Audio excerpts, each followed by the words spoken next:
ജമ്മു കാശ്മീരിനെ സംബന്ധിച്ച ഏറ്റവും നിർണായകമായിട്ടുള്ള ഒരു വികസന പദ്ധതി കൂടിയാണ് ഇപ്പോൾ യാഥാർത്ഥ്യമായിരിക്കുന്നത്. എന്തായാലും ഇനി ഈ പാലത്തിലൂടെയായിരിക്കും വന്ദേ ഭാരത് ട്രെയിനുകൾ പരസ്പരം ബന്ധിപ്പിച്ചുകൊണ്ട് മുന്നോട്ട് പോകുക. എന്തായാലും ആ ഒരു പാലം ഏറെ സവിശേഷതയുള്ള എഞ്ചിനീയറിംഗ് വിസ്മയമാണ് ഇപ്പോൾ പ്രധാനമന്ത്രി നരേന്ദ്രമോദി രാജ്യത്തിന് സമർപ്പിച്ചിരിക്കുന്നത്.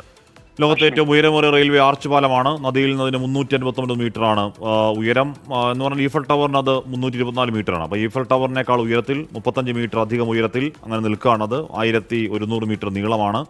1486 കോടി രൂപ ചെലവിൽ 13,000 മെട്രിക് ടൺ ആർച്ച് ഭാരത്തിൽ മണിക്കൂറിൽ 260 കിലോമീറ്റർ വരെ വേഗതയുള്ള കാറ്റിനൊക്കെ പ്രതിരോധിക്കുന്ന, ഭൂകമ്പത്തെ പ്രതിരോധിക്കുന്ന ബ്ലാസ്റ്റ് പ്രൂഫ് സ്റ്റീലൊക്കെ ഉപയോഗിച്ച് നിർമ്മിച്ചിരിക്കുന്ന ഒരു അക്ഷരാർത്ഥത്തിൽ ഒരു കാഴ്ചാ വിഭവമാണ്. അതിലുപരി ജമ്മു കാശ്മീരിന് മറ്റു ഭാഗങ്ങളുമായി കൂടുതൽ ബന്ധിപ്പിക്കുന്ന, ത്വരിതഗതിയിലാക്കാനുള്ള ഒരു വലിയ പദ്ധതിയാണ് പ്രേക്ഷകർ ഈ കാണുന്നത്. അതിൻ്റെ ഉദ്ഘാടനമാണ്